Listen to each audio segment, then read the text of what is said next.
ঝুমকি নয়, শেষমেশ ছুটির হাতেই রাখি। মিঠুনের কাণ্ডে চমকে গেল হিরণময়। প্রতিজ্ঞা রাখি পূর্ণিমার দিন। বাড়িতে মোহিনী ঠাকুরের পুজো শেষ করতেই শুরু হয় রাখি পরানোর প্রস্তুতি।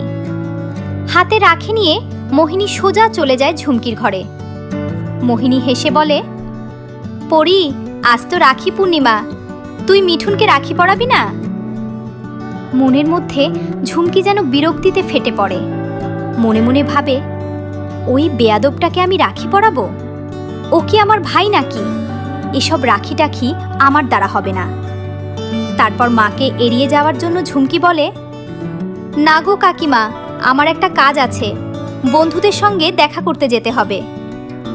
এই বলে বেরিয়ে যাওয়ার চেষ্টা করতেই সামনে এসে দাঁড়ায় হিরণময়।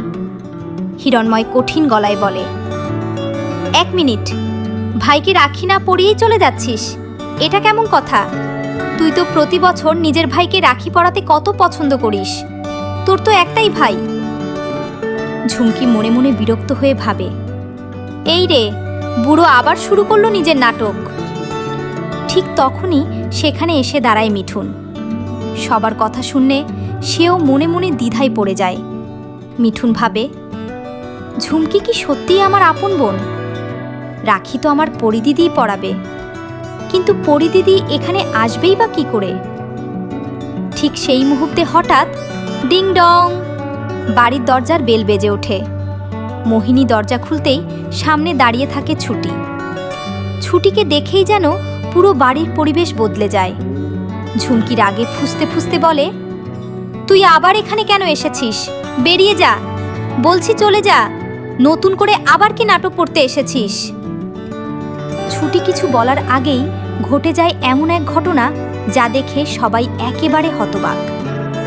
মিঠুন আচমকা মায়ের পুদস্য থালা থেকে একটি রাখি তুলে নেয়। তারপর সোজা এগিয়ে যায় ছুটির সামনে। সবাই অবাক হয়ে তাকিয়ে থাকে। মিঠুন রাখিটা ছুটির হাতে দিয়ে শান্ত গলায় বলে, এই নাও, আমাকে রাখিটা পরিয়ে দাও দিদি। মুহূর্তের মধ্যেই যেন বাড়ির সবাই স্তব্ধ।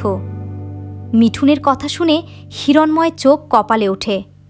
মোহিনীও চমকে যায়। আর ছুটি